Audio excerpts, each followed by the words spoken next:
because we got a lot of snow now, a little bit more coming tonight. So we'll have fresh snow to ski on tomorrow, and then again tomorrow night. An early spring storm whipping across the west right now, bringing more rain and a lot more snow to the mountains. Good evening, everyone. Welcome to West Coast Wrap. I'm Alex Savage. Along the coast, there are thunderstorm warnings with this system, while in the mountains, the snow is creating some dangerous driving conditions. Here was the scene in San Francisco this afternoon. Lots of hoods up and umbrellas out. This storm is expected to stick around at least through tomorrow. In Southern California, Caltrans crews were installing pumps along I-5 outside of Los Angeles today. The agency says those pumps will help to prevent flooding along the busy freeway during this weekend's storms. Caltrans is asking drivers to use caution when the roads are wet.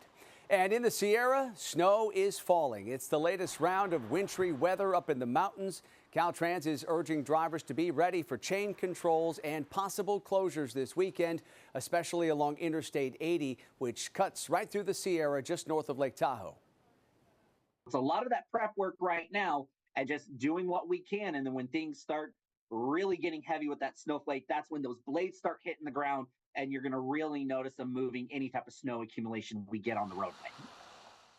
And tonight we want to give you a live look at the conditions along Interstate 80 in Soda Springs. This is close to Lake Tahoe, and you can see from this shot that snow is coming down right now, and that is making driving very difficult for a lot of folks who are up in the mountains right now. For more, let's bring in KTVU meteorologist Mark Tamayo, who is tracking this latest storm. Mark?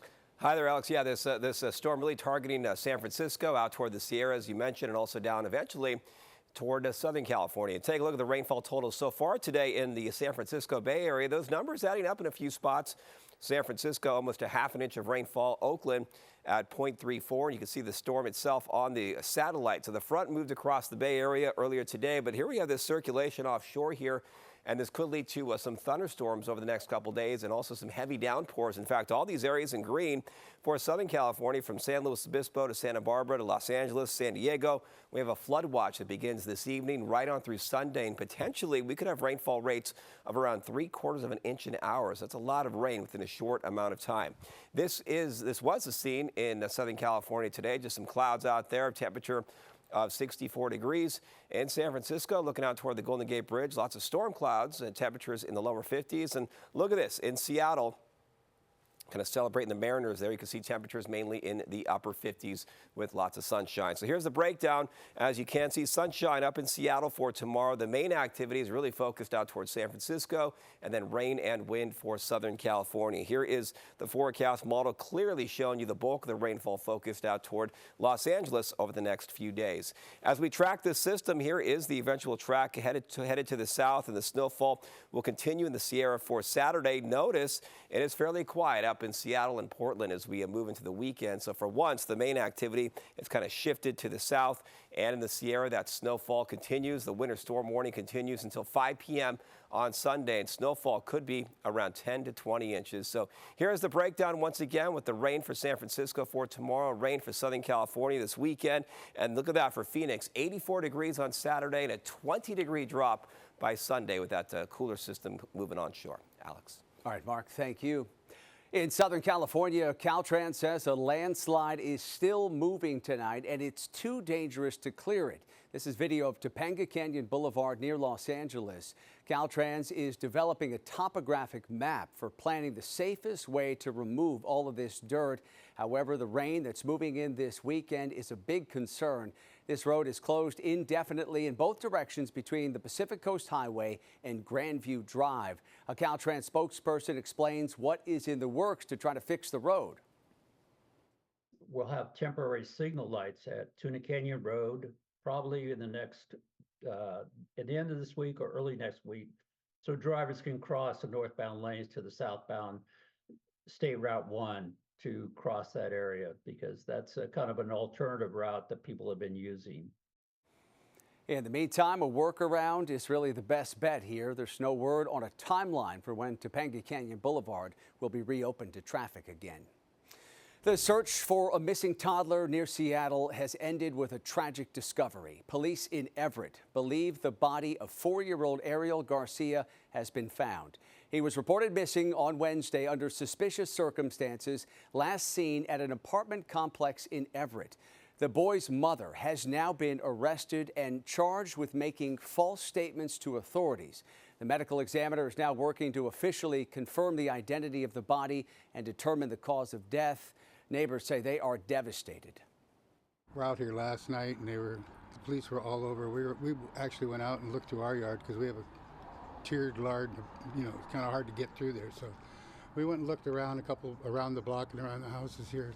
It's really devastating, to be honest with you.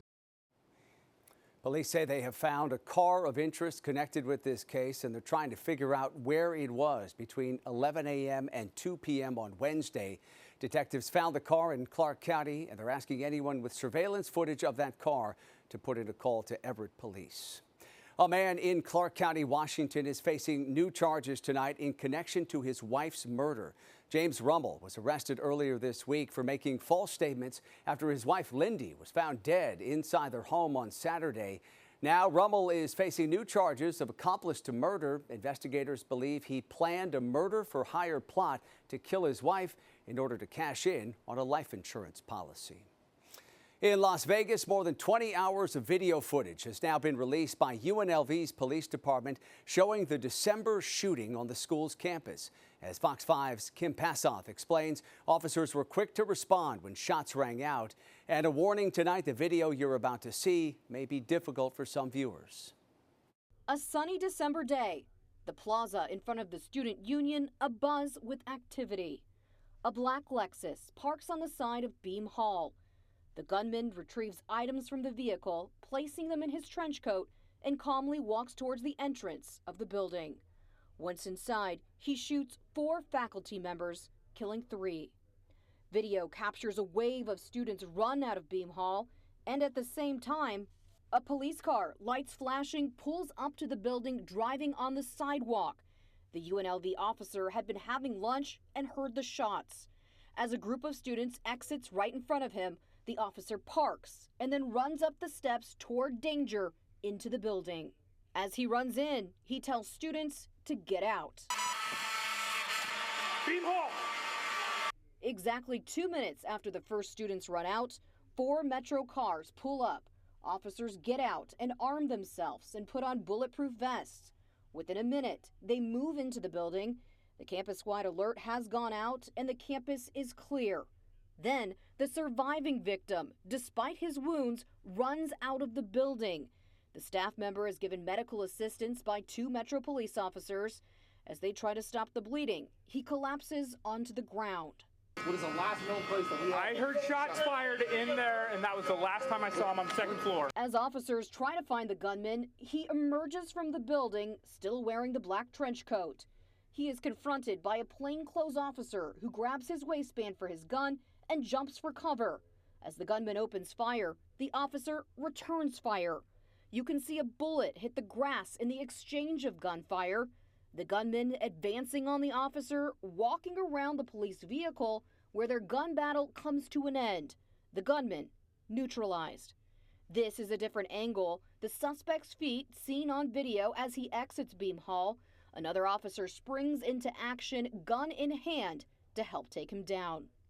As officers clear the campus, making sure there isn't a second shooter, the first officer to go in Beam Hall takes a quick call. I'm fine. I can't talk right now. All right. Love you. Bye. UNLV police announced this week Beam Hall, which has been closed ever since that shooting, will reopen for the fall semester. The university's president also announced more than $2 million from the federal government for more security measures. Newly released dash camera video shows the moment a school bus crashed in Texas. It happened last week near Austin as that bus was carrying more than 40 pre-K students returning from a field trip. The video shows a concrete truck traveling in the opposite direction, hitting the bus, causing it to roll. 2 people were killed, including a 5-year-old boy who was on that bus. Others on board the bus were airlifted to hospitals. This crash remains under investigation tonight. In Oregon, wildlife officials have seized a snake because they believe its owner has been feeding that snake frozen puppies. Last week, sheriff's deputies were called to a home near Goble, north of Portland, and that's where they found 18 frozen puppies. The dogs were taken to the Oregon Humane Society to determine their cause of death. Several snakes found at that home were found there. A number of snakes were found, including the one that authorities ultimately seized. Today, California's governor announced nearly 500 new license plate reading cameras will be installed across the city of Oakland and the surrounding area in an effort to fight crime. 290 cameras will go up on Oakland city streets. The rest will be along freeways and monitored by the Highway Patrol. They'll take photos of the backs of cars. Authorities say they won't show people's faces. Supporters believe the cameras will help police catch more stolen vehicles and successfully track suspects. However, opponents think there are better ways to spend this money. Instead of these cameras, could we have, professionals doing their work in the community to prevent violence? Those are the costs that we're seeing here on the streets in the city of Oakland. The cameras might be installed as soon as next month, and they could be operating before this summer. A U.S. naval ship named after civil rights leader Harvey Milk was the scene of a celebration in San Francisco today. It's the first Navy ship to be named after an openly gay person and one of 6 named after civil rights pioneers. Milk served in the Navy before coming to San Francisco, achieving the rank of lieutenant junior grade. He later became the first openly gay elected official in California. Congresswoman Nancy Pelosi, Mayor London Breed, and military officials reflected on what the naming means for the Navy. What the U.S. Navy ship Harvey Milk is that we celebrate this community that we did not used to celebrate before. And it's a very important message for the globe to hear, because we have nations, we have over 70 nations where it's still criminal to be LGBTQ. Officials said the U.S. Navy is stronger today for the service of LGBTQ members. The USNS Harvey Milk is part of a class of ships that will provide fuel and cargo to Navy warships.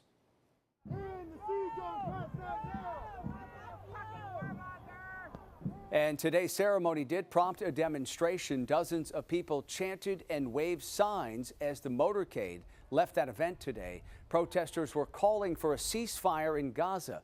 They also claimed the ship is headed for the Middle East to provide support for Israel.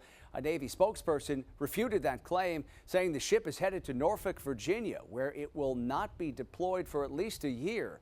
About half a dozen demonstrators made it onto a gangplank of the ship where they chained themselves to the handrail.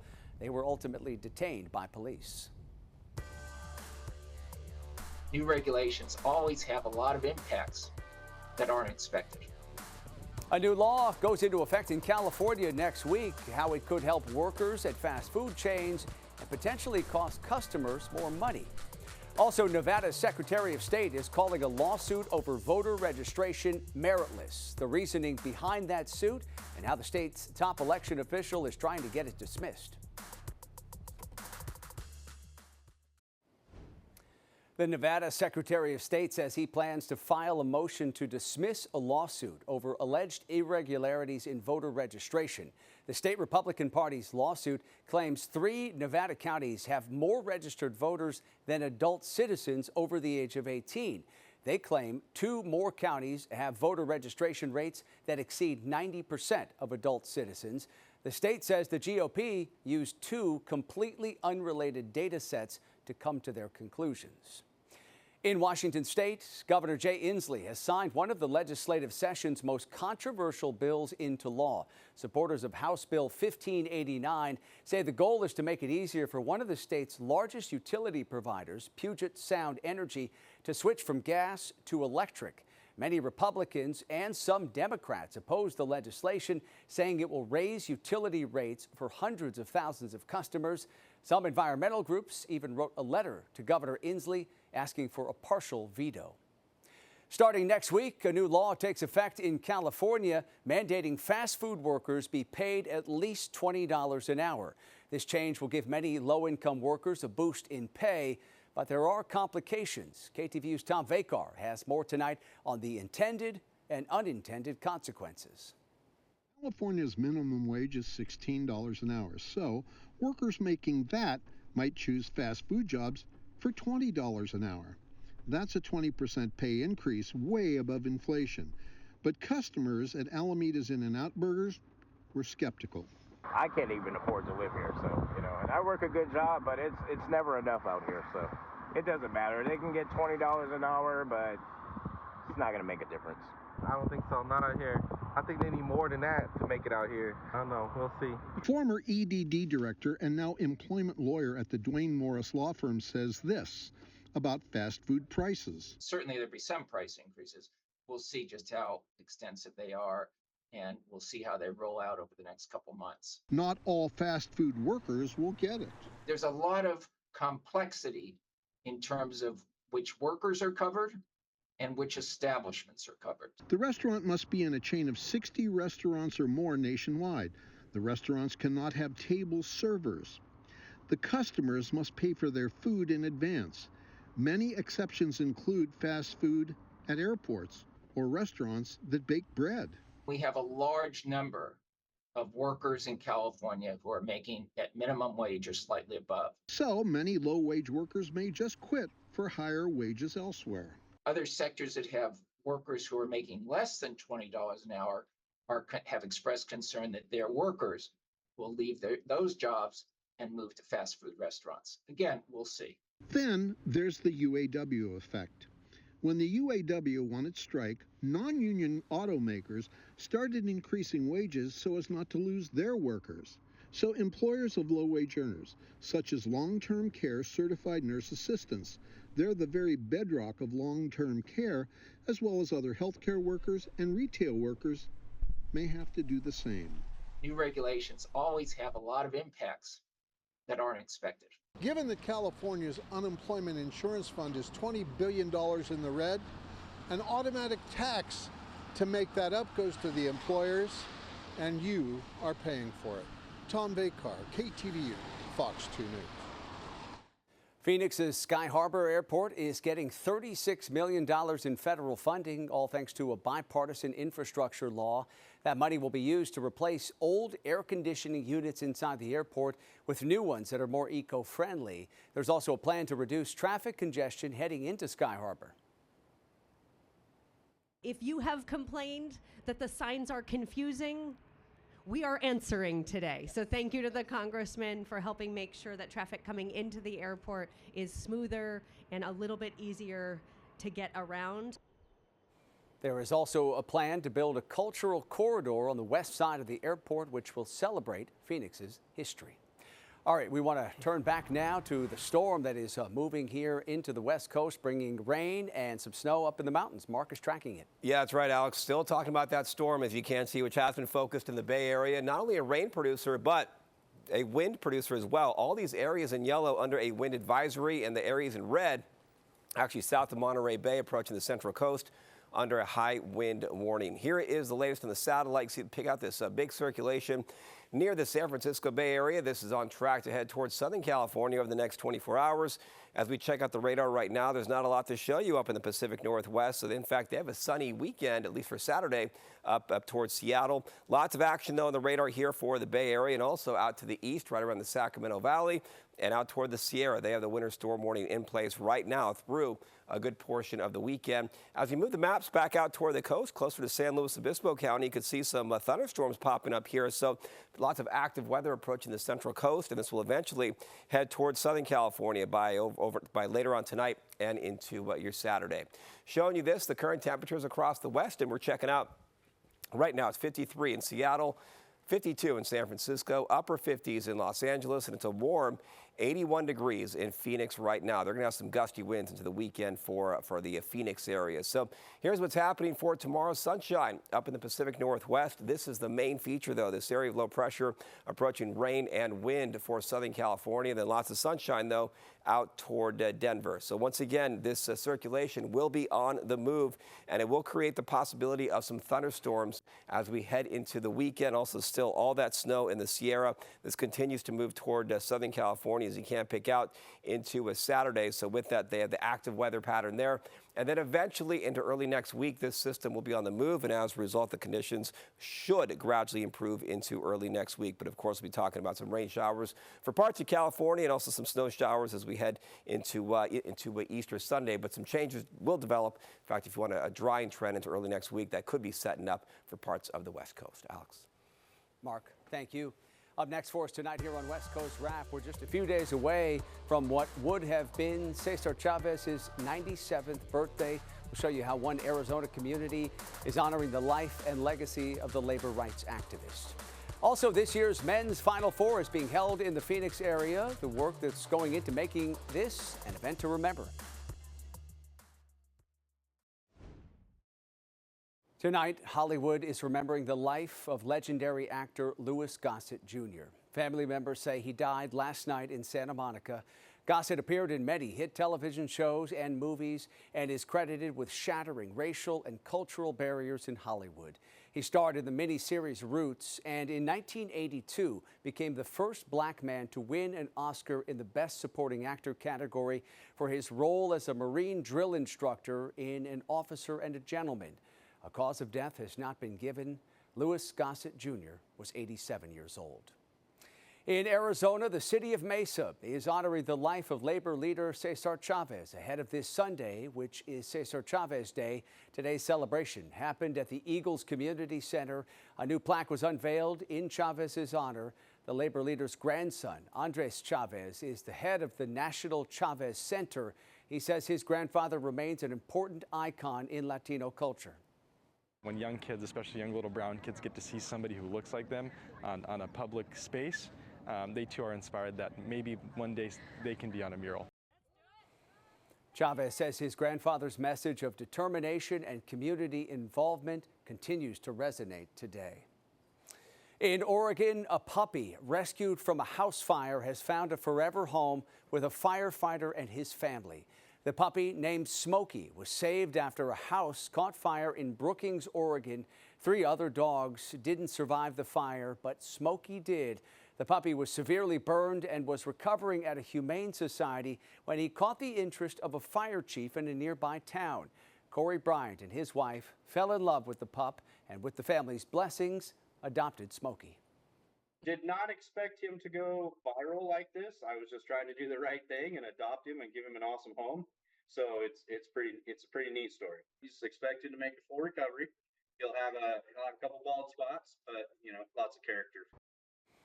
Bryant says the puppy is doing really well, all things considered, settling in with his family and their 6-year-old dog.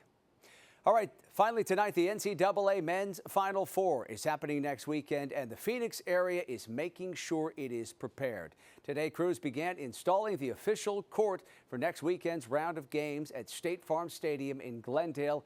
Organizers say a whole lot of work went into today's operation to lay down that hardwood. The men's Final Four begins next Saturday, and it concludes on Monday, April 8th with the championship game. The women's Final Four is being played in Cleveland, Ohio this year, and it gets underway in just 1 week. A great time right now for hoops fans. That does it for West Coast Wrap. We appreciate you watching. You have a reminder here, you can stay up to date on the stories we're covering at westcoastwrap.com.